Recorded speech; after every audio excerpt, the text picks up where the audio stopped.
10th, we got around to releasing my 6th album. It was a big goal for us, Back in Blue.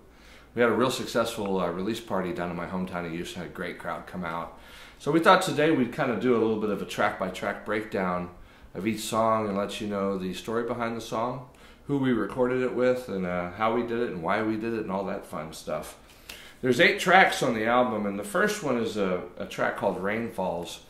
That's a guitar riff that I've been playing probably since I was 17. I think my good friend Byron Graham that I grew up with, he used to come over and show me all kinds of really badass riffs and stuff like that, and that came from one of those sessions.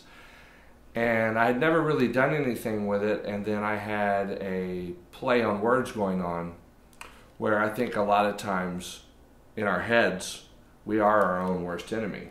So when you slay your own dragon, your own beast, you often overcome the greatest obstacle of all. And that's what that song's about. It's when the rain, R-E-I-G-N, falls, not R-A-I-N. So the rain falls is something in your own mind, and it's about overcoming adversity, about being strong. And that's why I put it as the first track on the album. And it's kind of got that, muscular riff that starts it out, because like I talked about last week with the blogs and everything, I grew up with Yngwie Malmsteen and Randy Rhoads and all these, badass guitar players that wrote that kind of stuff, Eddie Van Halen, and it's still in my bones, and so I kind of tend to come from there. So we thought that would be a great one. And we're going to do a video for that track too. We've got a really cool idea for it. So that's kind of the story behind the Rain Falls, and the musicians on that track with me are Elliot Morgan on bass, Tex Bosley on drums, and Clark Erickson played a little bit of keys on there. And I like that really subtle keyboard thing he does at the end of each verse, so listen for that. I think you'll enjoy that. The second track, Not of This World, that's the one we just finished shooting a video for in New Orleans. And Paul Stanley from Kiss said something that resonated to me one time. He said that him and Gene, when they created Kiss, they created the band that they wanted to see live. It wasn't about being commercially successful or about being trendy. It's just what they would have wanted to see if they went to go see a show. And in many ways, Not of This World is that song for me. If I was to put everything in one song that I like about music, that song has it. It's got clean guitar, but then it builds up, and it's got dirty guitar. And the rhythm section I used on that track is some of my favorite people to play with. One is John Carruth, the great, great drummer that I've played with on and off for almost a decade. John can do it all. He's got great time. He plays really well with click track if you needed to do that. And he's just got a great feel. And John introduced me to a friend of his who's on that track named Wes Stevenson. And anybody who's in the music business needs to check out what Wes is doing. I think that his bass playing is, and I mean this, I'm not saying this lightly, is probably some of the most fantastic bass playing I've heard since Jaco Pastorius. I think what he's doing is unique. It doesn't sound like anybody else. He's got an approach that's phenomenally sensitive, and you can hear it on there in his feel of the time. It never wavers, but he's able to do things and kind of have a conversation with you inside of your song. And he plays a 6-string like Fender Precision bass with a low F sharp, and you barely touch that thing, but he did a masterful job on that song and really did a great, brought a great feel to it. And I think you'll really enjoy that. We're going to finish that video up. Mick said we're about 70% done. And then the third track on Back in Blue is Words of a Song, which you've all heard, but a lot of you guys didn't hear the new recording that we did with Pat Peterson, because the original recording I did back in 2004 was in a different key. It was an F sharp, and it was a little more synth pop, the way I did that in the more of a Peter Gabriel style. But I think this is more true to the tune, and we captured it just like I wanted. And as you know, we did the music video for that one too. The fourth track is based on an old Irish saying that's everyone knows my drinking, no one knows my thirst.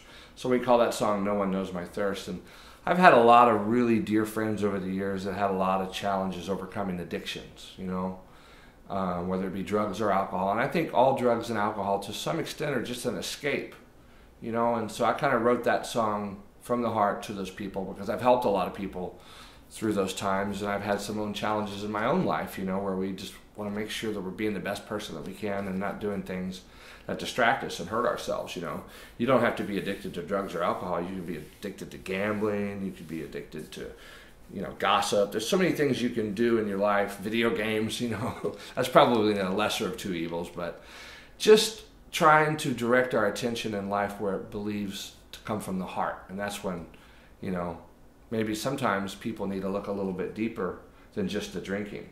What is causing that on a deeper level? And that's what that song's about. And I was really proud to have someone that I've looked up to when I was a kid as a guitar player, Alan Holdsworth. You know, me and Alan have become good friends over the years, but I still remember going over his records when I was a kid, you know, and wondering what was going on in that guy's head while he was doing that, and to meet him and find out that there's nothing going on in his head, he's just playing what he feels, was really an amazing experience. And Alan did a great job, and if you listen to the guitar solo on that track, I think his tone is some of the best I've ever heard, and he's always been great with that anyway, but it's a wonderful guitar solo. I think you really enjoy it. Track 5 is a little tune called Whoa Girl that Melissa likes a lot, and she got me to record. And I had been kind of playing around with it a little bit for a while. It's got kind of a danceable Bollywood beat, and as a lot of you know, over the years I've worked a lot with a great musician named Jimmy Tunnell. And Jimmy's got a real knack for programming drums, just as good as any drummer can play them. And I grew up with a lot of Depeche Mode and ZZ Top and Van Halen. Bands are not afraid to use keyboards, and I write everything on the keyboards anyway. So this song has a little bit more of an 80s kind of synth pop feel. And everybody loves the 80s anyway. There's an 80s night everywhere. You know, you don't see a whole lot of 90s or 2000 nights at clubs. Probably will in the future, but the 80s was an era that we all kind of, you know, fell in love with. And that's when I grew up and really cut my musical teeth. So it's kind of hard for me to get away from that. And I was real happy with the way the guitar turned out on there too. And then Tuesday, track 6, is a song that I wrote a long time ago, and this is a new recording with John Carruth and Wes Stevenson also playing on there. And Wes does some great stuff again, the way they play together. That's also my favorite example of John's drumming on there. He had told me, man, I want to get a hold of that track, Keys. I want to get a hold of that track. And he did get a hold of that track, so make sure and check that one out. And I was also happy with the guitar sound we got on there. We used Eric Delcard's Bad Cat amp, and we kind of overdrove it in a little bit of a different way and got a really great guitar sound that I was very happy with on that one.